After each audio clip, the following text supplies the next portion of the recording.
Believe it or not, but Pokemon has been around since 1996 on the original Game Boy, and after playing some Pokemon Violet, it feels like we have gone back to the 90s, just not in a good way.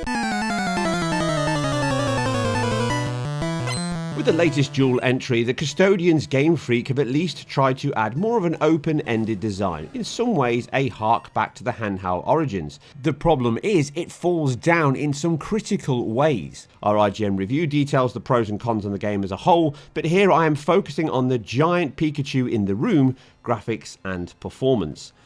Let's cut to the chase here. This game is a few months out for showtime. In docked mode at least, things are bad. A 30 FPS target on the aging Switch hardware, but that itself is not at fault. Fundamentally, this game has lots of issues across the board, which all stem from the fact that it almost certainly is in a beta state.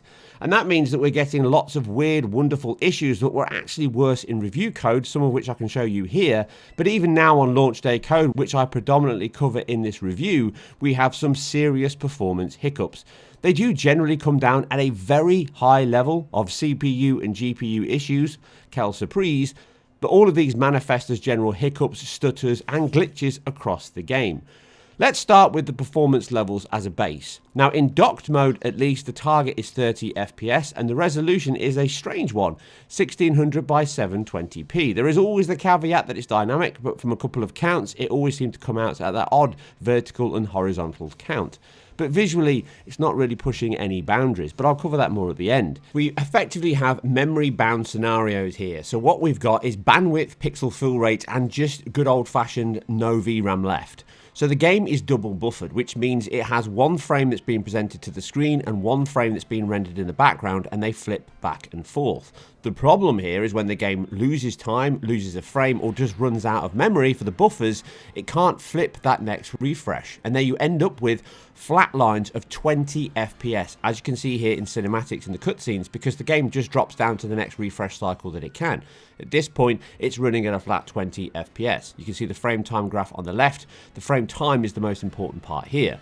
But on top of this, it can then also stutter and judder as you walk in and out of sections, loading sections, and even mid-battle as animations fade from one blend to the next. This even happens in conversation sequences where they just use fixed animation cycles, and when you skip, it blends to the next frame, and that can actually cause a loading section, which causes these long 100 to 200 millisecond pauses.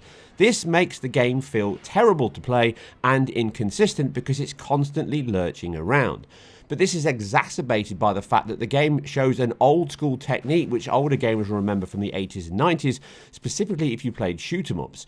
When games used to slow down back then, they didn't just drop frames so you got worse frame rates, the whole game logic slowed down, and this happens here, meaning it's tied to the single thread CPU cycle, which means walking into sections where it judders heavily, as you see now, the game feels like it's slowing down because it is. The animation cycles and just the camera movement all gets affected by these judders in the game. So it's not just dropping frames, it's actually slowing the gameplay down. Because of the state of the engine code at the moment, engine and memory space is a big issue, and therefore they're fighting over allocating and deleting memory. And this is what you can see.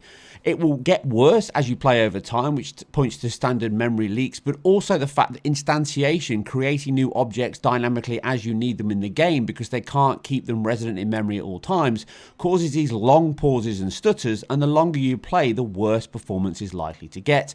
Meaning you can have situations as here, with nothing going on the screen. It looks like GPU issues, but this is really a memory issue presented due to the fact that it just can't handle that memory allocation per frame, and it's causing these horrific frame times, which feels bad whether you're walking, exploring or battling, and that just isn't acceptable of a game of Pokemon's caliber.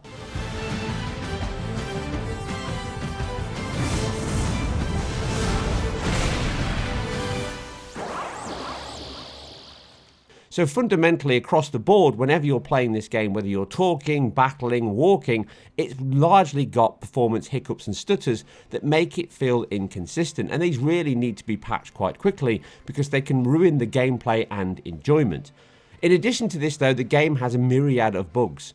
So there's areas where you'll pick up an item, you'll get the wrong message on screen, and objects will just pop in and out of existence. The AI, well, it's not really AI, it's just a routine script of characters walking around NPCs in the city. Their animation cycles are very rigid and poor. They disappear and appear out of nowhere, and they'll just walk into you and consistently walk and then just disappear. And on top of this, to save CPU cycles, a common trait in many console games, but specifically on the Switch, you'll see these half and quarter animation cycles off into the distance. And here, they don't actually get anywhere close to a 30 FPS update until they're right next to the character as you walk through the world. In addition to this, you have loading issues, so many areas you'll walk in and out, you'll get a black loading screen, which again, on its own isn't an issue like all of most of these issues, but they all add up to an experience and presentation level that just isn't fitting for a game of Pokemon standard, and certainly the Switch hardware. The handheld version is no better at all. It's basically a handheld game that also has a docked mode. And that means that visual presentation, quality, everything is identical to that version. The only difference is a resolution reduction in that handheld mode, meaning you now get a target of 1024 by 576. Again, it's around 50% down on the docked mode, which makes perfect sense due to the GPU clocks. And then the only other small reduction is shadow cascade distance and normal maps are slightly reduced over the docked mode. That's it. Other than that, it's identical match. But CPU is identical, so that means you get the same lurches, stutters and slowdowns exactly as you do in the dock mode I've just shown, except you're playing it on your handheld device. Fundamentally, expect the same experience, visual presentation and performance issues in the current build, whether you play in handheld, which is still the best way to play this title, or in docked mode.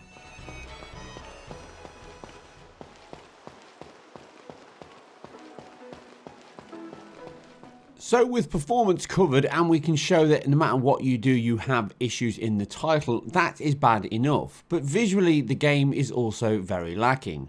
As described in the handheld and docked mode, it's predominantly a mobile title designed with a docked mode version. And this really carries over to the whole visual style. It feels like a mobile game. It's not quite Pokemon Go, but it's certainly no patch on things like Zelda or even other titles on the Switch itself, such as the Monster Hunter series, both in Monster Hunter Stories 2 and Monster Hunter Rise. Visually, they're very similar in terms of resolution and outputs, both lacking AA, but the art style, the use of textures, assets, visual effects, particles are all far superior in these other Capcom titles.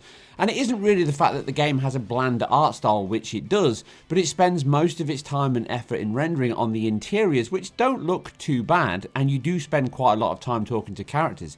It's the fact that character models are quite poor and bland, texture assets are very flat with no specular, no real normal maps of any detail, and overall the world itself looks like a cardboard cutout with no real detail depth. AI and pathfinding is very poor, characters just walk around in circles, and conversations and repetitive areas such as restaurants, interiors are all used over and over again, giving it a very mobile phone look.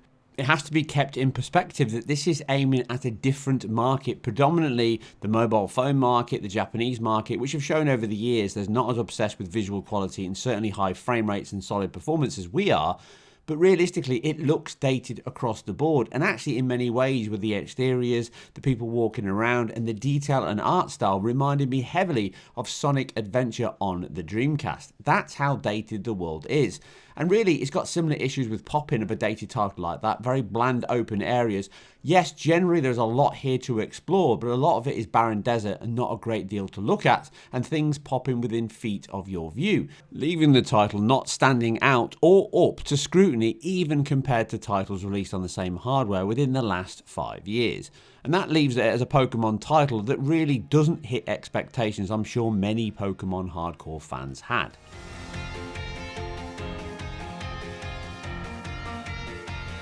So my closing thoughts on Pokemon Violet or Scarlet. If you're looking for a high-performing visual tour de force on the Switch, then this is not going to deliver.